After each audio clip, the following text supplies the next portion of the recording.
Greetings, everyone.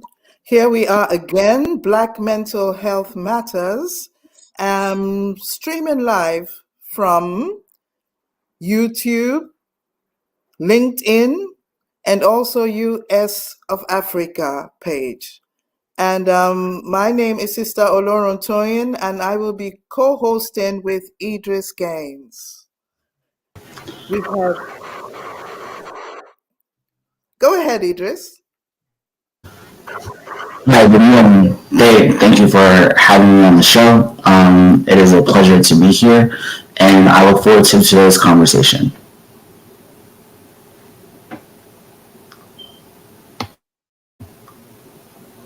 Yes, thank you. And our topic today is a very interesting one, and that is how does racism, bigotry, and discrimination create a Black mental health crisis? And we have several guests today, and one of our guests is already there. Abby, please introduce yourself and welcome.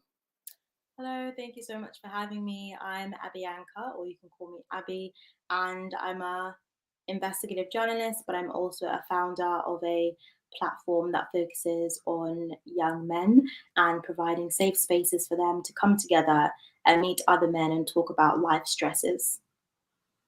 Thank you. And yes, Idris, you prepared already some statistics on this topic. Yes.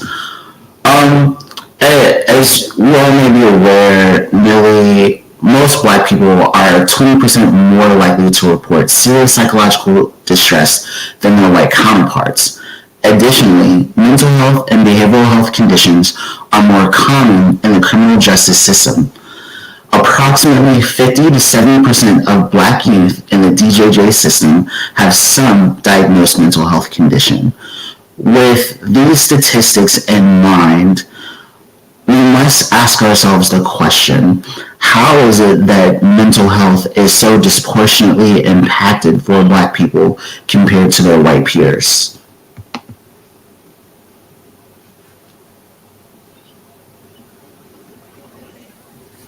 And Abby, if you'd like to jump in on that question. I think you're muted, Abby. Idris, if you could maybe lower the volume, maybe the microphone is not so sensitive. For me? Just a little bit. Not you, Idris. Just to reduce the volume a bit. Got it. Will do. Yeah. I guess I can only speak from my own experiences of what I know and my own research, but having spoken to some of the men who are part of the platform or throughout my research, one key thing they say is that growing up, particularly if they're from an African background, mental health is just never spoken about. And when it is, and you start speaking about mental health or getting some sort of support, they're kind of pushed away from even going to see a doctor or a therapist, because there's this assumption that if I go and see someone, I'm just going to be strapped up and put in some sort of home and that's it. This idea that seeking help will lead to being put in some ward. So there's still a lot of, I would say, stigma, lack of education around the idea of getting help and what that looks like. A lot of the men I spoke to, they only ever knew about CBT, for example, and not the other various levels of therapy they can take part in. So I think the fact that these conversations, particularly I know back home in Africa, are still very new and we're not having them yet could be another reason. Thank you. And I take the opportunity to welcome our guests, Dr. Sharian Brown, who is an expert in the field of social work, as well as a clinician. Dr. Sharian Brown, could you please introduce yourself? Yes, hello. My name is Dr. Sharian Brown. So I live in Kentucky, so my allergies are a little messed up right now. But I am from Lexington, Kentucky.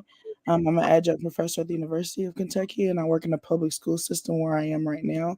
And I've been in the field of social work for a little over 10 years. Thank you. And Dr. Brittany Reed, welcome very much. Welcome. Please introduce yourself.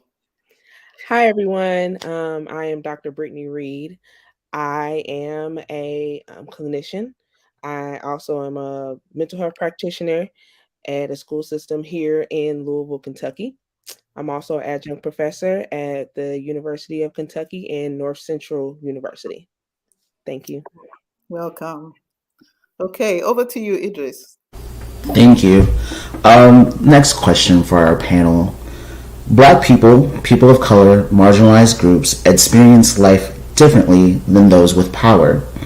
How does racism, covert or overt, impact the mental health of Black people and other marginalized groups?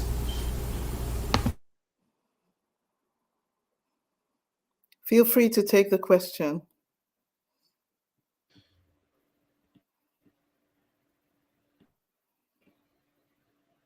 And Dr. Brown, can I just go to you for that question and you can start us off? Yes. Yeah. I was trying to think of the best way to say this, but when you think about it, even going back as far as clinical work starts, the DSM-5 and things like that were not even created for Black people. You know, they were made by white men. Um, Definitely needs to be updated. But also, when you think about everything that I always say during the pandemic, yes, we had the pandemic with COVID-19. We also had the pandemic of racism. I think it. I don't think that it became something new. I think it just became heightened because we're all at home, and we're all seeing it more.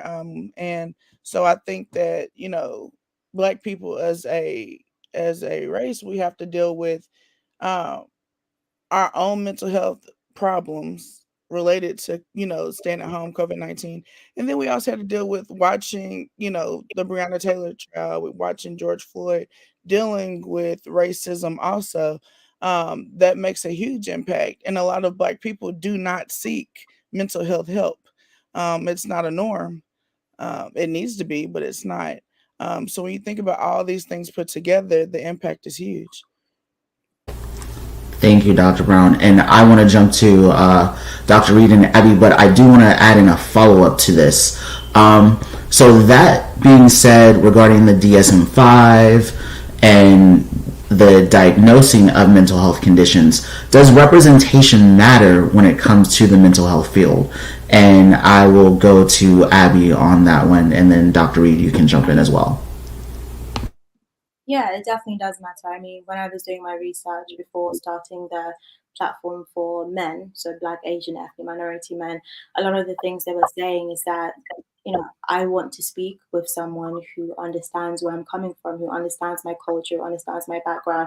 It's not a guarantee that they'll be the best therapist for me, but I don't want to have to sit there and be explaining, oh, this is my upbringing, this is my culture, or these are the barriers that I face as a Black man or as an Asian man.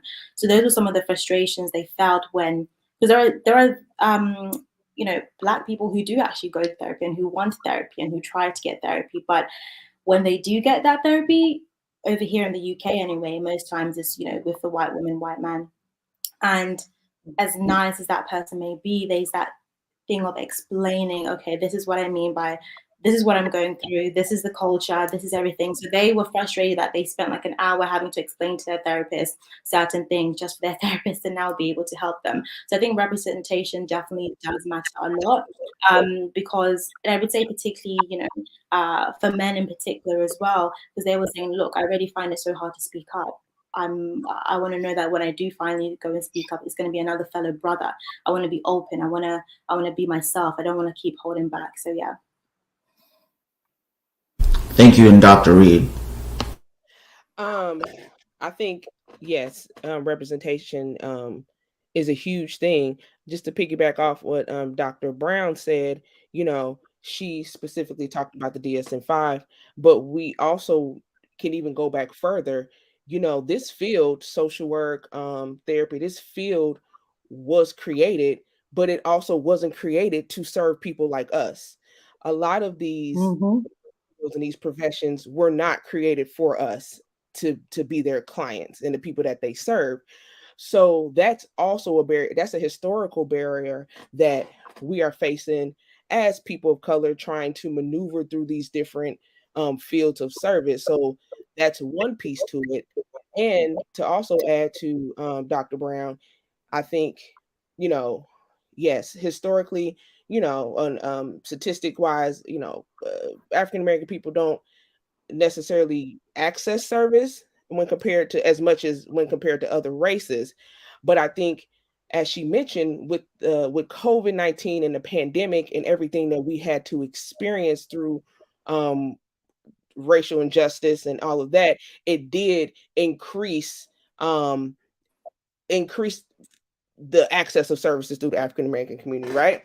So whereas us social workers and us therapists, we've been screaming from the mountains like, hey, you all need to get services, get therapy, we need help for the community, we need to address these issues. Now people are starting to access services more because of all those different barriers.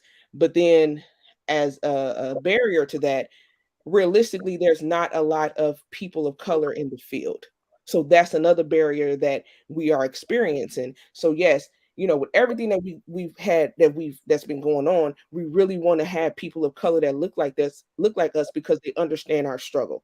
They understand the systematic racism. They understand microaggressions. They understand how it feels to just be a Black person, a person of color, maneuvering through the world and through these different spaces, because we know, just by the color of our skin and just by us existing, people already have preconceived notions and stereotypes that they place on us. I'm a doctor out here in this world, right? But when I show up, I'm showing up as a Black woman. So, you know, just by that alone, I'm already having all these things that's against me. So when I do go to therapy to feel like I can release and I can actually, take off that hat of strength that we as Black people and also Black women carry on our shoulders every single day. We want to have someone that looks like us, that can at least understand us, and you know, have the idea that someone that can speak the language of us, someone that know, like, that can say, girl, yes, I feel you. Just having those type of dialogues in a session with somebody that looks like you, what it means and you feel comfortable, right? And because we have our own dialect and even our own looks that we have within our culture, having a person like that looks like you, that you're working with, is very important. And I think, especially with the shift in access and mental health service, it's more needed now more than ever. Wow. Powerful to know that we need people who look like us because they understand the struggle. They speak the language of our emotions and experiences. That is so very powerful. Thank I was you. going to say, if it's okay, before you move Yes, on, go ahead.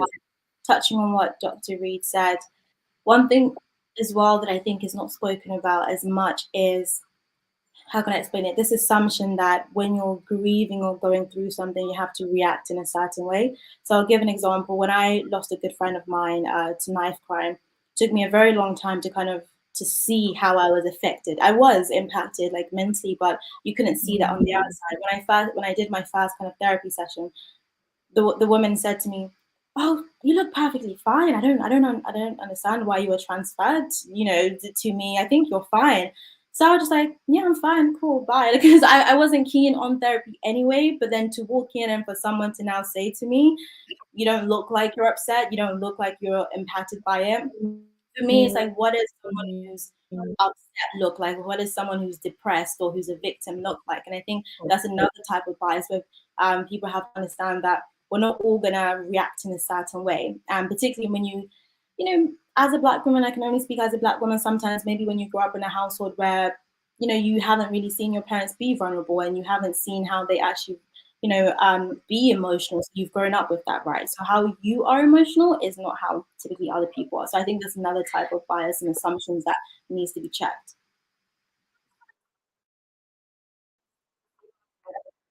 Much. Let me take the opportunity to welcome Dr. Montreal Pryor, a practitioner scholar in the field of school social work. Please introduce yourself.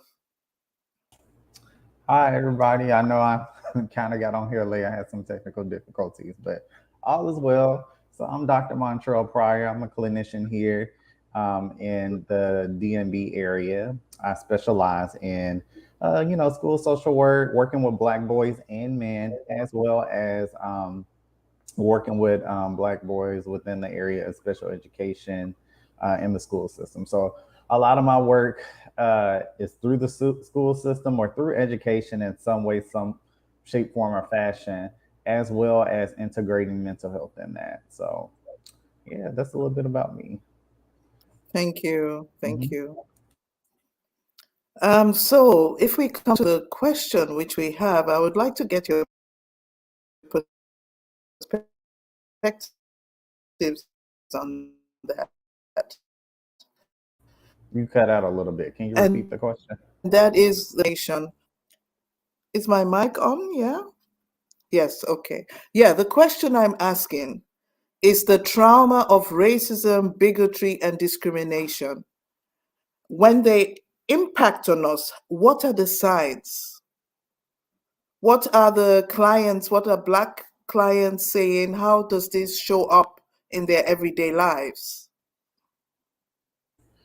That's a good question because what I'm finding is that when it comes to those particular factors and stressors, everybody interprets it completely differently.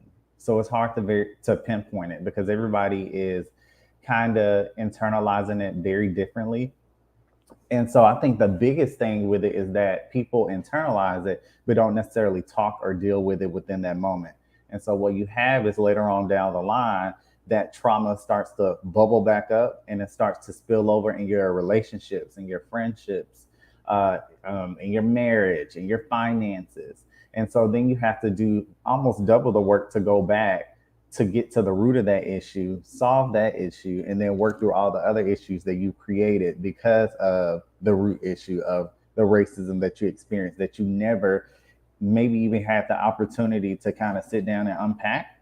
And so I think some of the signs that I've noticed with people who've dealt with racism and trauma and bigotry, of course, a big one is anxiety, because anxiety is pretty much fear based. It's rooted in fear. So I always ask clients who kind of tell their story, and I hear signs of racism and bigotry. What are you fearful of? Like what's behind that, so to speak. And so through narrative, through telling their narrative, we start to kind of pinpoint some of the things that has kind of piled up and kind of contributed to that anxiety piece. And then from there, I usually find out that it's not just one incident, it's several incidences that have just kind of piled on top of each other. So you find yourself really kind of tearing down this wall of racism and bigotry while also, in the sense, adding, the client's experience is adding to what you're also tearing down because it's almost like an everyday thing in some shape, form, or fashion. And so I think some of the interventions that you really have to hone in on is allowing and educating clients on what gaslighting may look like.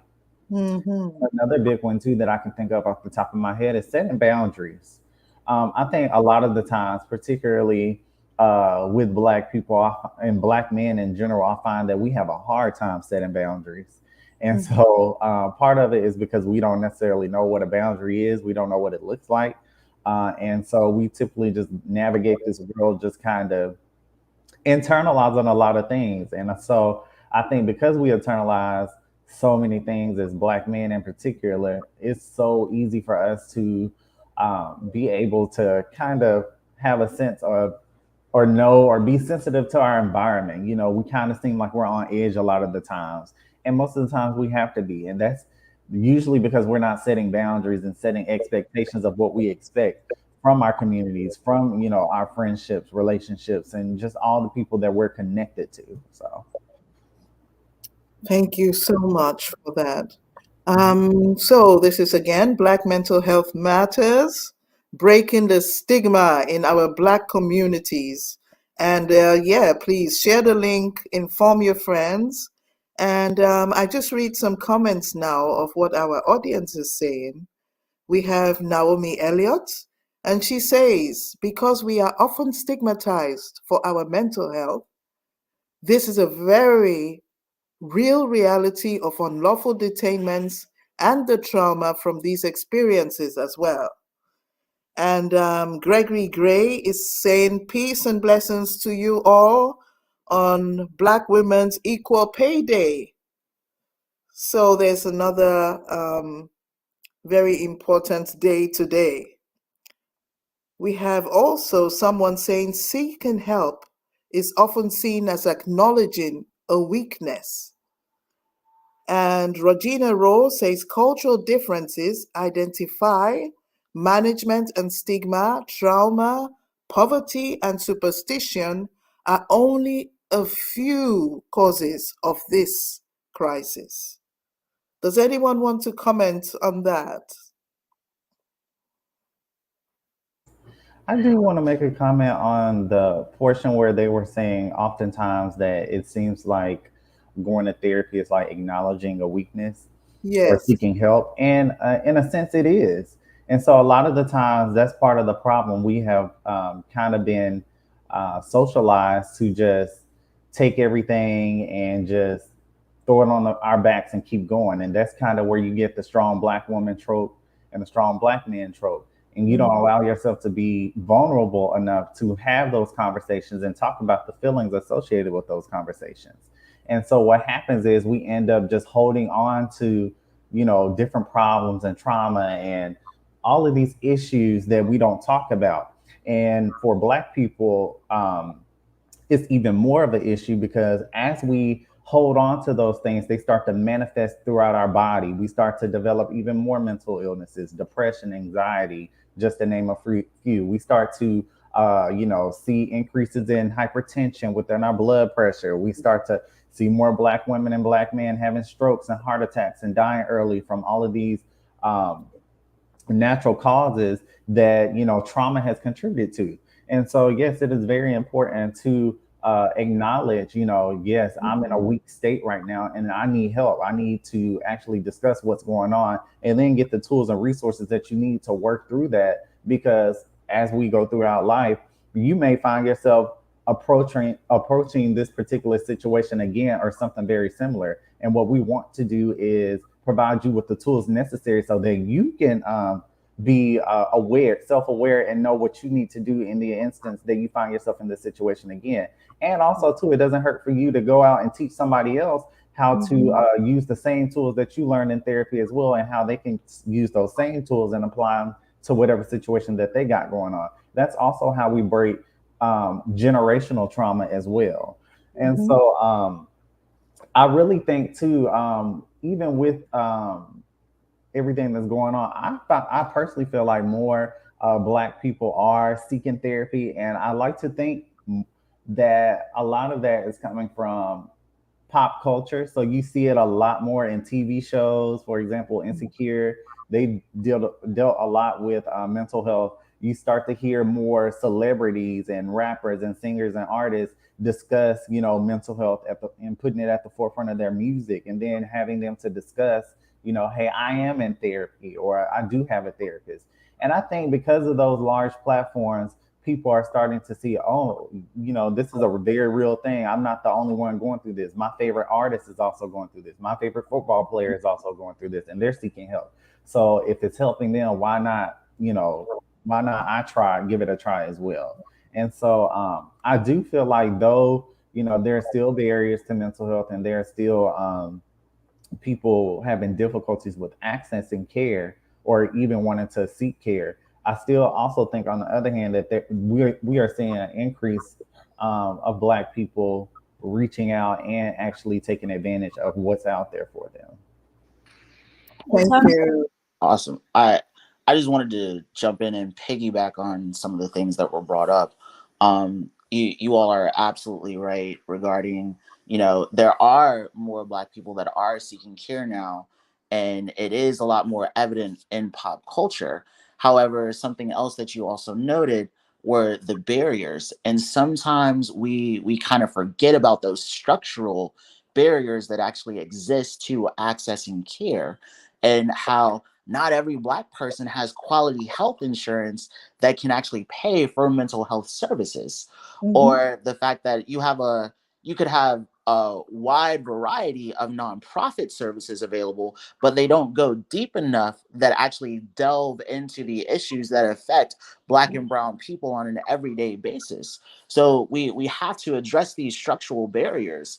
And, you know, perhaps some of you have already done that in your work, or you've seen it in your research. What are the ways that we can actually, you know, surmount these structural barriers that exist for Black people? Do we just need to form our own entities and agencies to be able to address those needs? That's a good question. I think it's a double-edged sword because at the same time, therapists still got to get paid too. But also too, I do think that so I'll say this: there are a number of programs and things that are out there. I just think it's been poorly advertised, and so for a lot of therapists, no matter what their credentials are, most of our ethics require us to have like a sliding scale based off of what you can afford.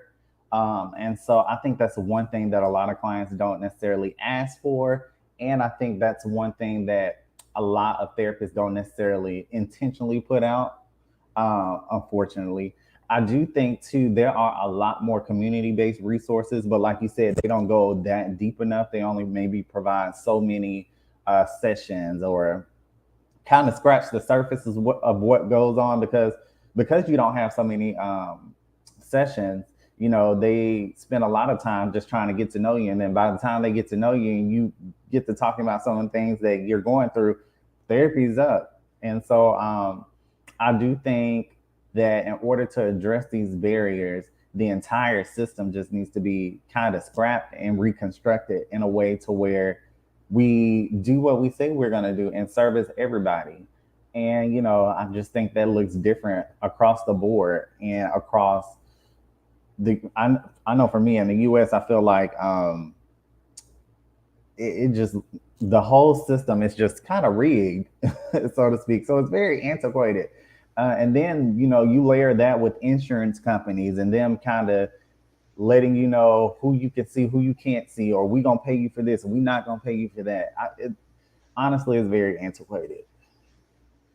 And could we get Abby to jump in on this, just to give that other perspective from the other side of the pond with what it looks like in British society when it comes to addressing mental health, insurance, what they're able to pay for, what they're not able to pay for. Could you give us a little bit of perspective on that? Yeah, I can. Before that, can I touch on Regina's comment about the churches? Because that's a really big thing, particularly here in the UK. A lot of people are speaking up a lot on the role of the church. Because as I'm sure we know, there are some churches who are very much like, well, just go and pray. Like that's literally it. When someone is there saying, I'm really suffering, I have depression, they're just saying there's no such thing as depression, just go and pray, or I'm gonna cast it out of you. Rather than actually, you know what? Prayer is important, but so is therapy.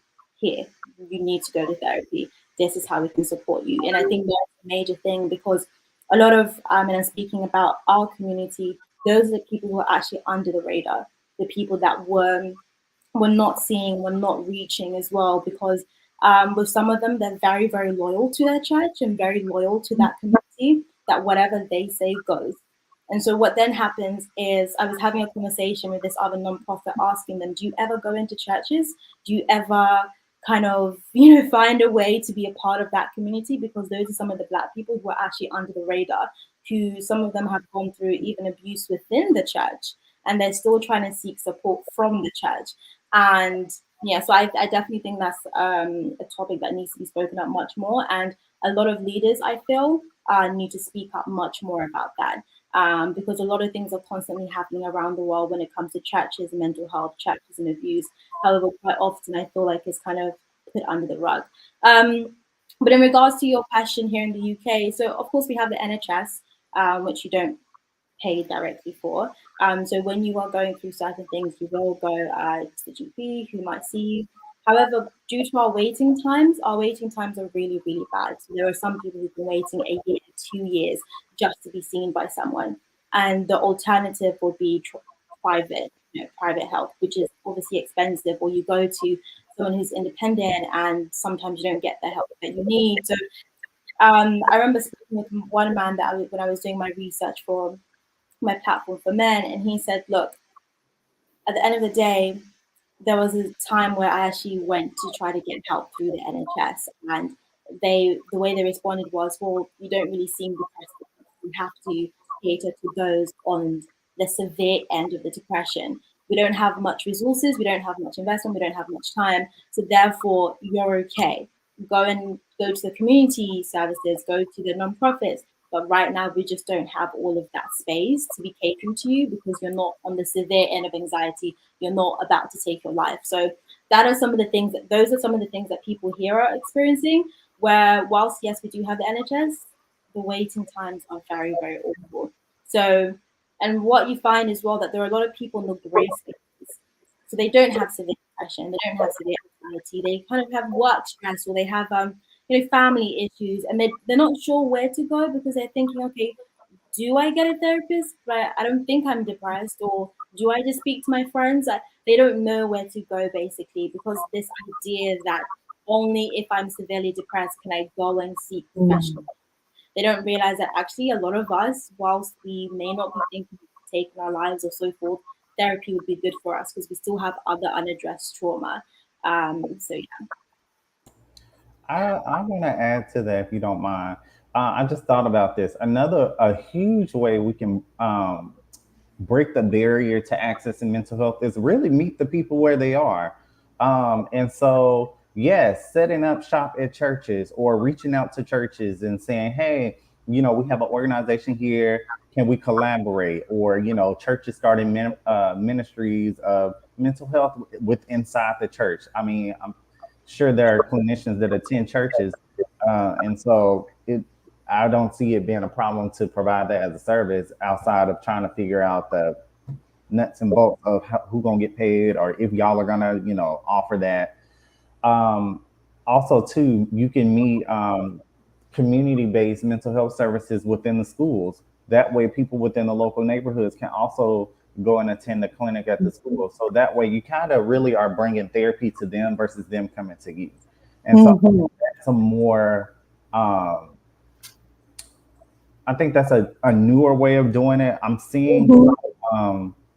schools are, some school districts are already kind of doing something similar to that with implementing health clinics within the school. So I don't see why we couldn't duplicate that and, set up mental health clinics within schools. So not only students can access the mental health, but their parents and other people within the neighborhood can access it versus having to go all the way across town.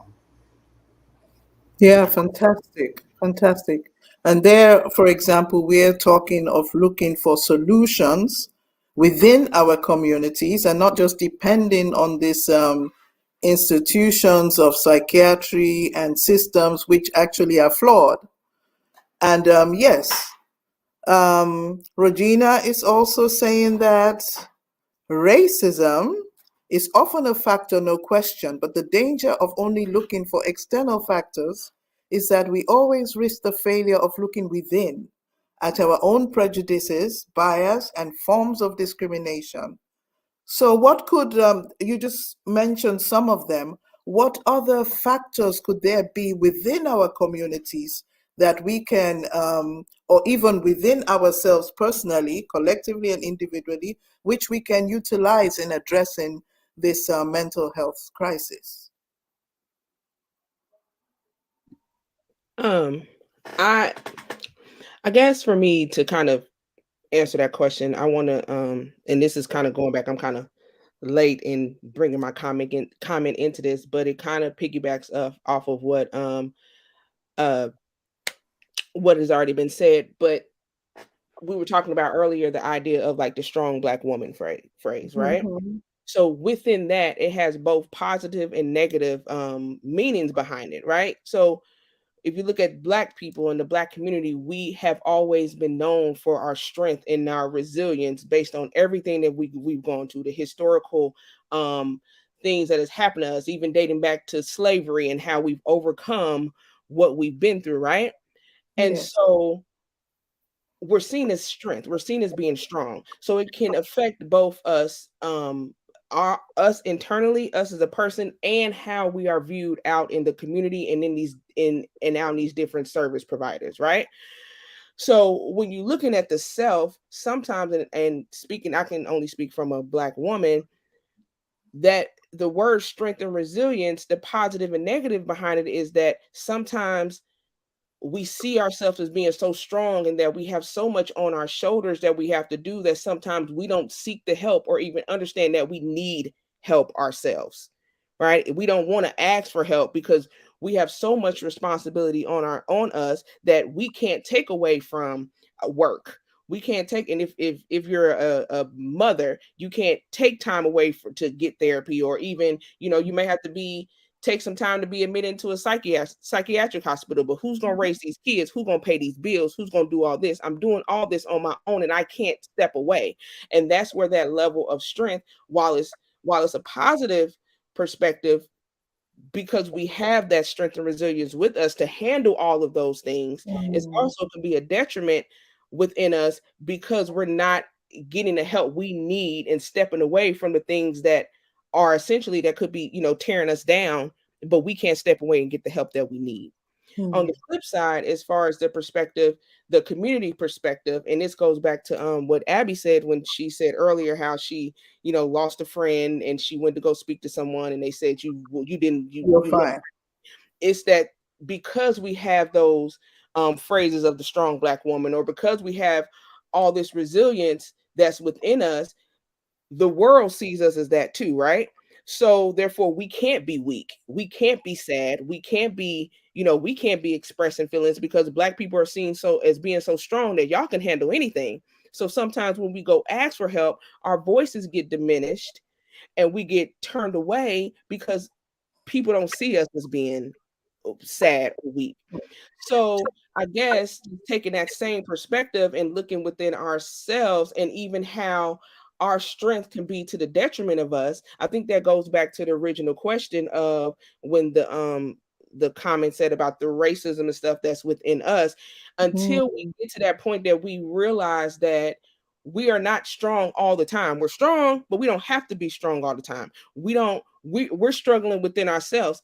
And until we realize our own flaws and do some self-reflection and work within ourselves, then we're not going to be able to pinpoint those things. And even if you go to therapy only works if you really be authentic and you be honest and you really buy into the process. So even as a therapist, you can come and talk to me and we can talk about all these things, but if you're not being authentic with yourself, we're not going to make any breakthroughs. So it also takes self-work within yourself to even see what areas you need to work on, where you're struggling with. And sometimes when I do speaking engagements, I say sit in your ugly. And I think the pandemic forced us to do that. When we were, isolated from the world, we had to sit within ourselves. We couldn't go out. We had to be forced to sit in our ugly. And that's sitting and thinking about the people that surround us, our toxic behaviors, the things that we allow to be fed into us and into our mind, and really sit there and process and look at all these aspects in your life. In order to make change, we have to at least see our ugly, sit in our ugly, in order to know that we need to move forward to make changes within ourselves. And that could be accessing services. That could be talking to somebody. And I'm not just saying your friends, but actually going to go see a professional to help you with those issues. Because none of us is perfect, right? And even as adults, we just tend to operate sometimes on fumes, sometimes on what we just know in order to survive. A lot of Black people are surviving every day, and that's traumatic within itself.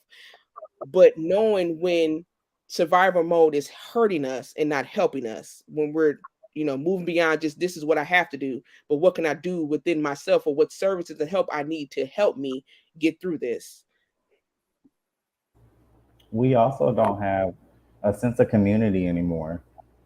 Back in the days, and I'm talking like I was born around that time, but back when in the 50s and 60s, Black people didn't have a choice but to stay together. For one, yes, survival due to racism and all of the other systemic barriers. But I think that also, too, in a sense, with the community piece, we relied a lot more on each other. And so you didn't have to be strong because you had help. You didn't have to, go without, because people within the community didn't mind contributing or making sure you ate and their family ate and all the kids ate. And so I feel like we're definitely missing that piece of it. And so how do we get back to the whole, we all take care of each other versus every man for themselves? Just And I touch. think, oh, go ahead. No, no, sorry. I was gonna just touch on what you said, but continue. Sorry. No, I was just saying, I feel like if we could get back to that, we may start to see less and less of the whole strong black man, strong woman trope, as well as a decrease in mental health matters due to the fact that because we have that sense of community, it would be easy for people to point it out and then refer you to where you need to go and treat it like a regular doctor's appointment versus sweeping it under the rug or not saying anything or not even just having the information. Just touch on that point, because unfortunately I will have to go at 4. But when again, when speaking to some of the men that are on the platform that I'm building, one thing they said is that they felt like in some areas there was that lack of community between black people because there's only so much room for us at the top, right? So let's speak about the work environment and certain industries. You know there's only going to be 1% of you right there. So what then happens is because you know that unfortunately only a small percentage of you are going to be at the top, there then comes this competition, this level of it's going to be me and my people that are going to make it.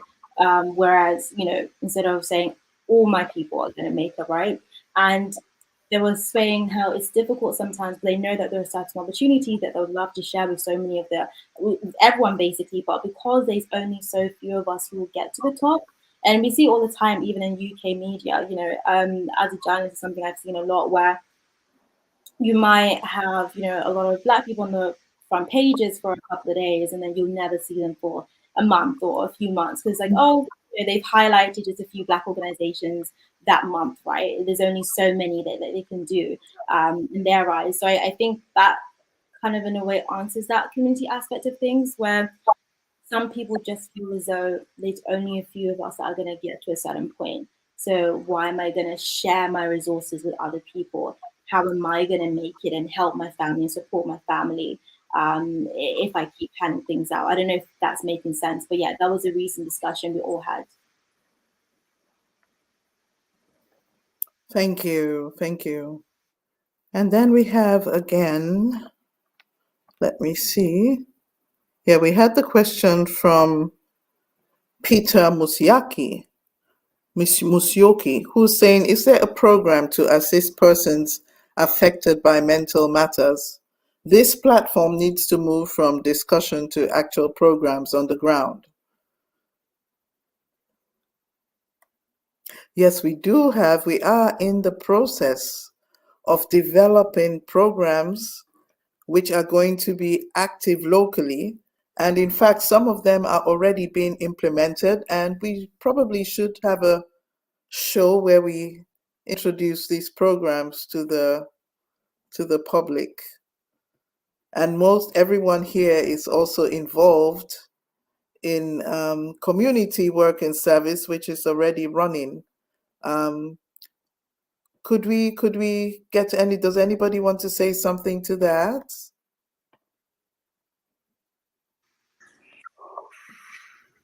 I would just like to jump in on that and then also pose a question back to the panel. For a lot of you who are here gathered here today, you are either working in a professional capacity to bring about some type of change or to instigate some type of change when it comes to mental health services and mental health care within your own communities. And I'm going to start out with Dr. Brown on this one, just to hear your perspective. But what are some of the things that are being instituted, whether in your own local community or in the larger community of your state, where you are seeing programs that are directed towards mental health services for Black and Brown individuals, Black youth, things like that? What are some of the things policy-wise that you also may be noticing that are also changing? Not I'm so not specifically. I'm not going to say specifically towards Black youth, but I think it makes it more accessible for Black youth. So it's something that's been implemented that can actually help. A lot of our schools where I live at now have mental health resources within the schools. It's been a big push. So every school, where I live has mental health professionals. And as the need is higher, there are more professionals added in. So I know just at the school that I work on in alone, there's two clinical social worker, well actually three, because we have a school social worker who's also a clinical social worker within the school. So it helps all children, all students. However, I've noticed that a lot of my students that I see are Black students because they have someone readily available that they do not have to pay to see in their school, providing services for them. So that's been very helpful.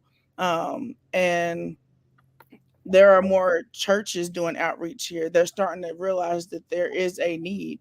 I've spoken at a church before, just to remind people, yeah, it's pray, but then seek a therapist too. You can do both. You don't have to just do one. Um, I know that there are more services that are offering sliding scales on a community based level. There are also places who come to your home now who also still offer that sliding scale. So you could pay, $0 and they're coming to your house and providing services. Although I know sometimes that's hard because I mean, as Black people, sometimes we're like, we don't want people in our house. But it's still offered, even if they're just sitting on the porch. It's something that is offered, and I'm starting to see people utilize it more because they might not have that. There might be a transportation barrier. There's people who are willing to sit, just outside with you and still provide those services to you. I'm seeing that really big here.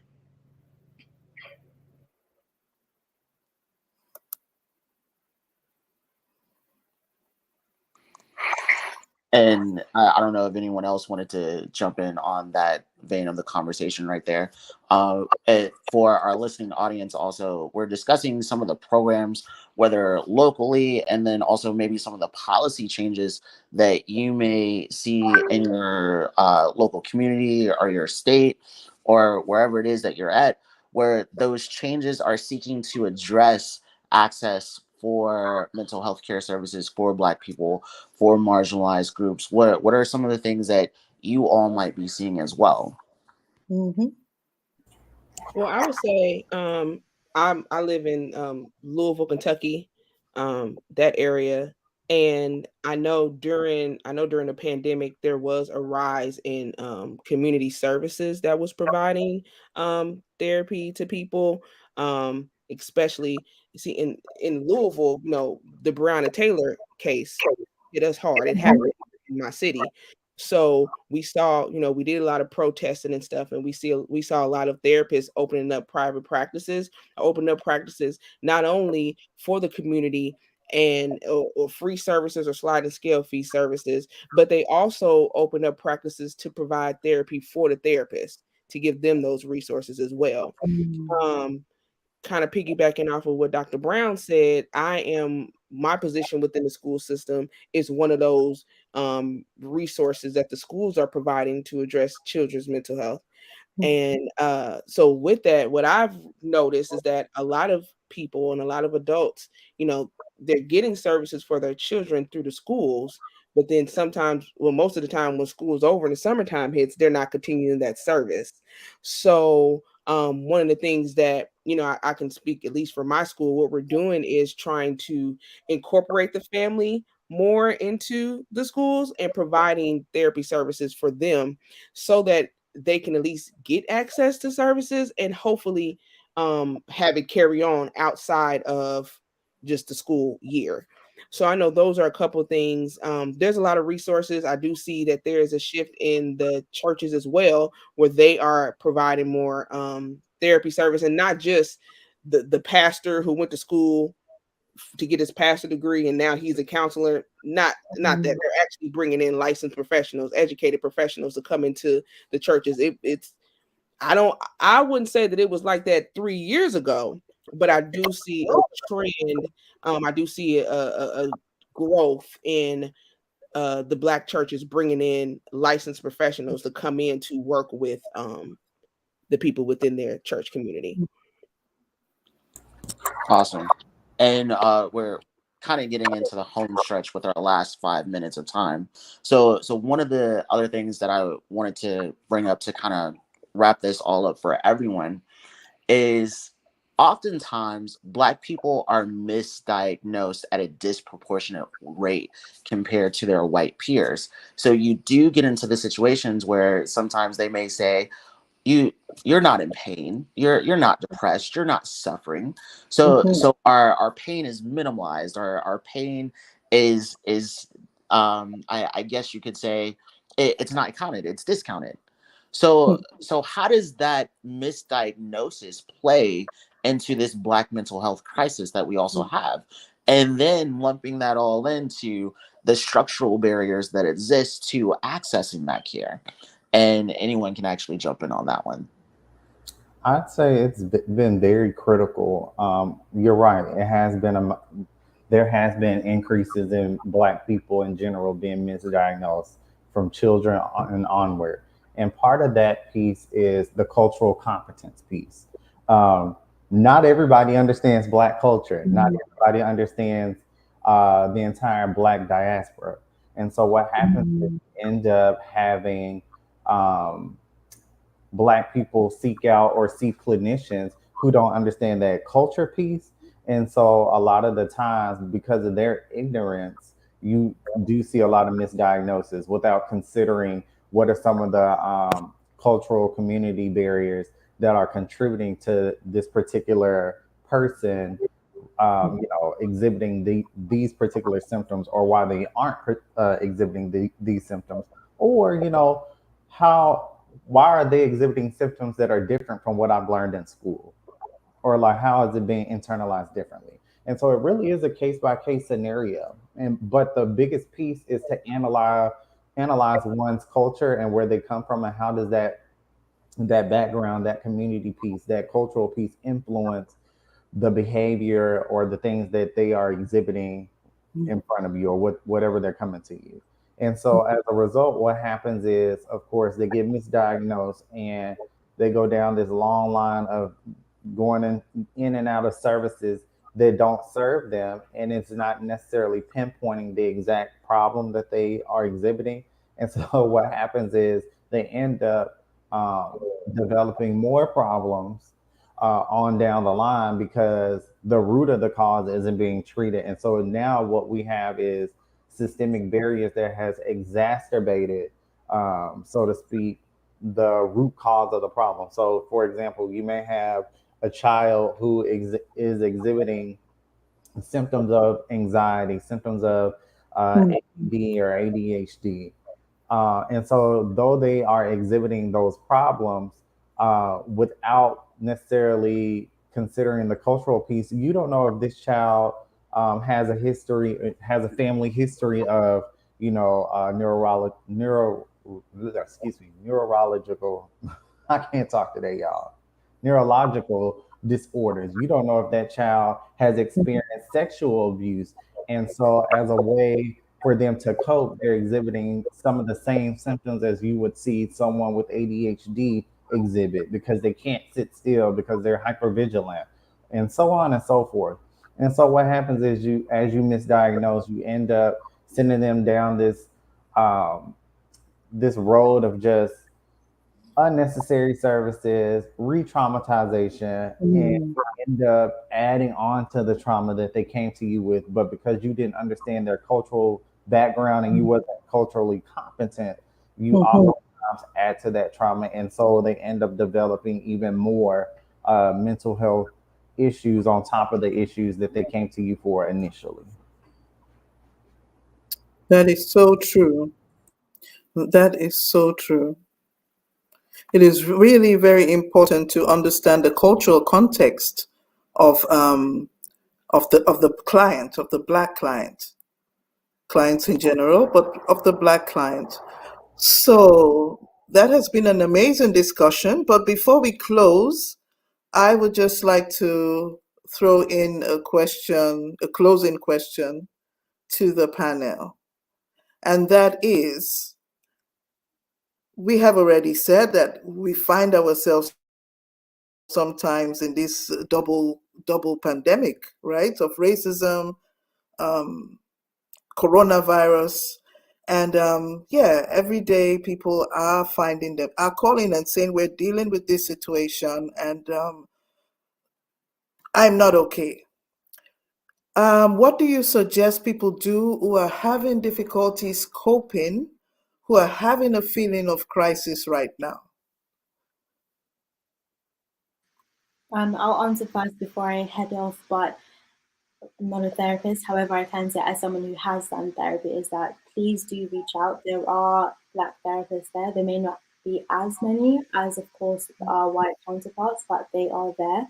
And there are some new platforms and initiatives around that are making it easier to find Black therapists or to find Christian therapists, Muslim therapists. Like, there are more advanced filters now that allow you to actually say, you know what, this is the type of therapist that I'm looking for.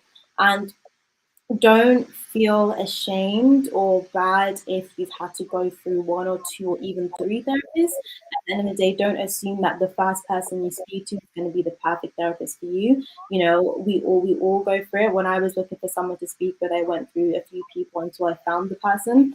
That's what I would say. Definitely don't feel ashamed, and it's okay to speak up. But thank you so much. Very sorry to be leaving early, but hope to connect with you all again. Bye. Bye bye. Thank you for being here. I was gonna add, if you are in the US, um, they just, I don't want to say piloted, but they just launched the new suicide/crisis hotline, and all you have to do is dial 988, and it will put you in touch with a clinician that could kind of talk with you over the phone and walk you through kind of de-escalating some of that crisis, so you can think with clarity and be able to make sound decisions as far as next steps and who you need to go talk to go and get treatment.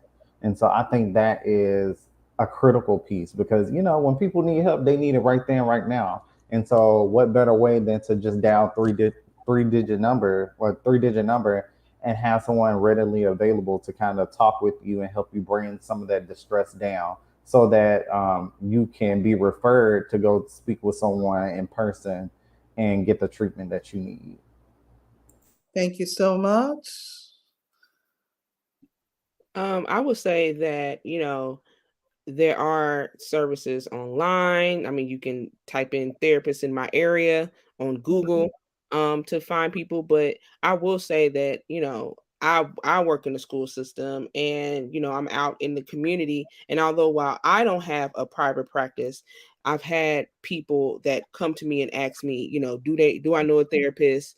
And especially since my primary specialization is working with children and families, a lot of parents come to me and ask for a therapist. So because of my connection and even being on Facebook and being a part of so many different therapist pages, I'm able to put referrals out there on like a Facebook page, and I'm getting 10 to 20 people just saying, hey, I have availables, I'm available, I have openings. And so then I'm then sending that to the person.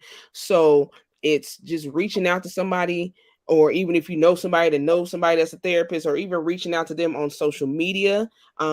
Even this platform is reaching a large range of people, and our contact information is on there. So if you're in Kentucky, me and Dr. Brown is in Kentucky. So if you email us and say you're in the area or in any city in Kentucky and you need a therapist, you can reach out to us and we can get you referrals as well. Even if it's not in the state that we're living in. I think social media and the internet has allowed so much access and so much information just so readily available to us. And I think that, that is, for me, the first tool to use, if, for a person to use if they want to access services. I think that's the best tool to use, honestly. Thank you so much. Sorry, and I just wanted to kind of piggyback off of Dr. Reed. We are in Kentucky, and I have a private practice, but I've noticed that I've had to refer out too because I only see like certain age groups and things like that. But there are different websites. There's Google. There's Psychology Today. There are even I just saw where someone mentioned that there's apps being developed. But there are even online apps where you can, get therapy from someone um, just that you find online. So definitely use those internet sources and then people to be able to get to be able to reach out to someone to provide therapy. And I also say don't settle for a therapist. I offer a lot of therapists offer free consultations for a reason. That's one thing that I do. I offer free consultations because that gives us time to talk so you can see if I'm even the right fit for you. Don't settle for someone just because you feel just because you're trying to find a therapist and you just want to get one person. You might have to see that one person for that one time for one specific reason, but don't settle for someone. If you do not feel right, if you don't feel like you're being validated, if you don't feel like your concerns are being heard, your voice is being heard, your needs are being met, do not settle. Go find someone else that is a good fit for you. Thank you so much. Thank you so much to all the guests for this very, very informative, educative program and show. I hand over to Idris to please make the closing comment. And thank you so much, everyone, for coming. And again, I want to thank you all. I want to thank my amazing host for assisting me on my first time doing this. And I hope that we will have more conversations regarding what we can do to help address a lot of the barriers and the stigmas that exist to accessing mental health services for Black people. I appreciate you all for joining us and the listening audience out there. And please join us next week.